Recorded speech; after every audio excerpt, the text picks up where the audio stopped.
Hi there, and welcome to the channel. If you haven't seen my Whipsaw video, check it out. I don't know if I adequately captured the Whipsaw experience, but you know what? It was a fun little trip, fun little video, so check it out. But while I was on that trip, I kept on smelling diff oil, and I wasn't sure where it was coming from.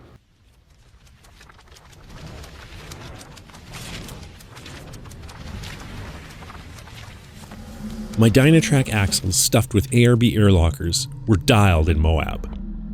They locked and unlocked instantly, which was a welcome change from my factory e-lockers, which were unreliable at the best of times. While the lockers continued to work perfectly on the Whipsaw trail, I kept getting a whiff of differential oil. Now, there was a really old TJ on the trail, and they ended up grenading their rear axle shaft, so I just kind of assumed it was that old TJ. But after we passed them at Memorial Rock and the thing was abandoned, I continued to smell diff oil.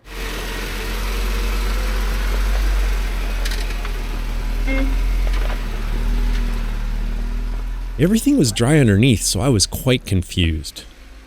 There wasn't much I could do about it while on the trail, so I just kept on tackling the obstacles that Whipsaw was throwing our way.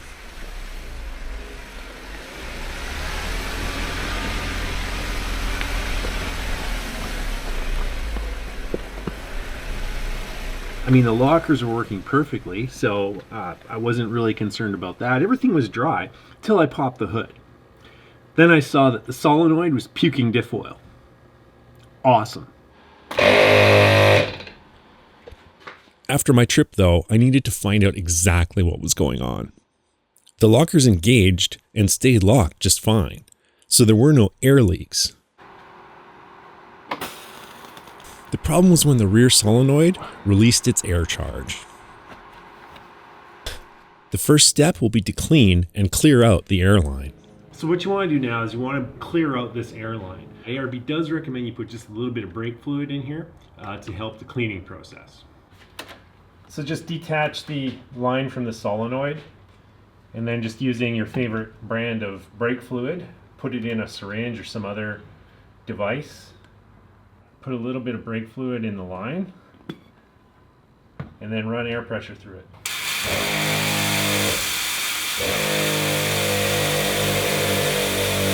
Once the line was clean, I start to troubleshoot the issue. There are two things you will need to check. The first is the fluid level in whichever differential is causing the spray. In my case, it was the rear diff only. Well, this is definitely an issue. I'm honestly not sure how I overfilled this. It should be dummy proof, but clearly it's not quarry proof. While you still have either the fill plug or the fill sight open, there's one more thing that you should check, as it can cause this same problem. So the other thing that can cause this problem is a plugged breather tube. So I'm just gonna test mine out with just a little bit of air pressure. I'll make sure the cap is functioning. No problems there. The second step is to apply a little bit of air pressure to this tube. I really should be using compressed air, but I'm just too lazy. Anyways, as you saw, it blew through no problem. So you can kind of scratch that off the list of probable causes. So to make sure that I got this issue taken care of, we're going to test it all out on one of my absolute favorite Alberta trails. Check it out.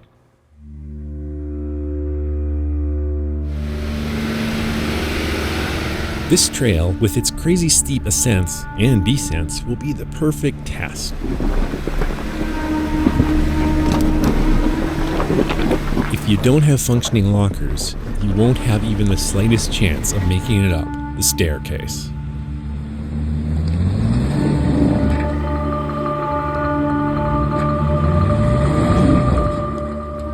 On this day, only one rig actually made it through this obstacle without wrenching. A 392 powered JLU forced its way up the stairs.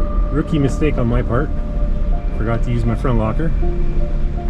Just kind of fanboying it up as I had like the most famous person in all of Jeepdom spotting me up that. Mountain Jeep Mike spotted me. It was kind of like the highlight of the trip for me. He's like famous, dude.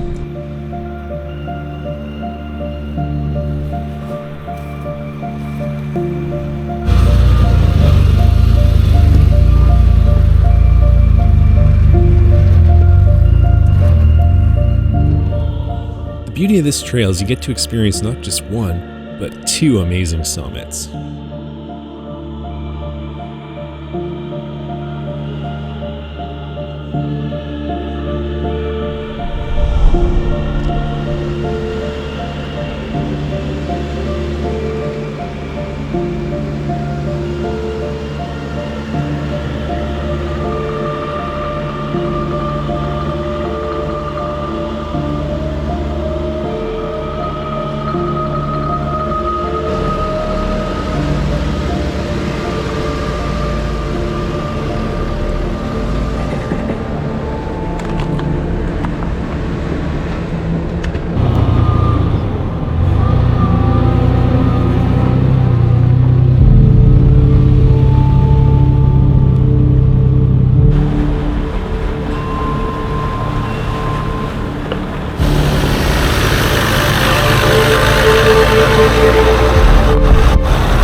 I call this the Little Whipsaw because you get to experience very similar obstacles and terrain on a much shorter trail.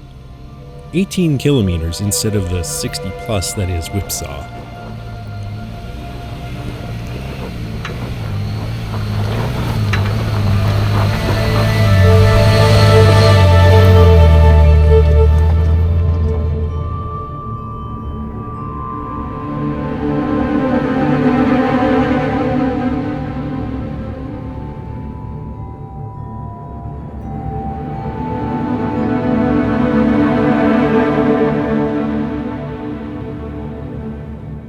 Even after all the trips I did this year, my annual pilgrimage to Limestone Mountain never disappoints, and this year's trip was no exception.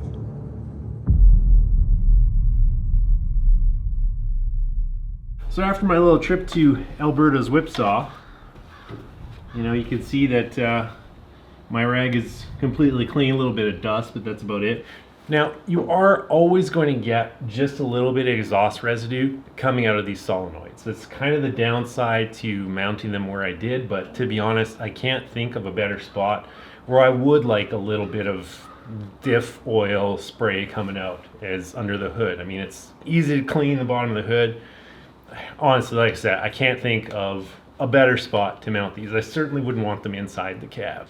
So if you're having the same problem as I was with the solenoids having a little bit too much diff oil coming out of the exhaust, that's the fix. It's a few simple steps. Make sure your diff is not overfilled, and the second step is make sure your breather is fully functional. So I hope you liked this video. If you did, give me a like, send me a comment or two, and don't forget to subscribe. In the meantime, go Oilers go. I'm out of here.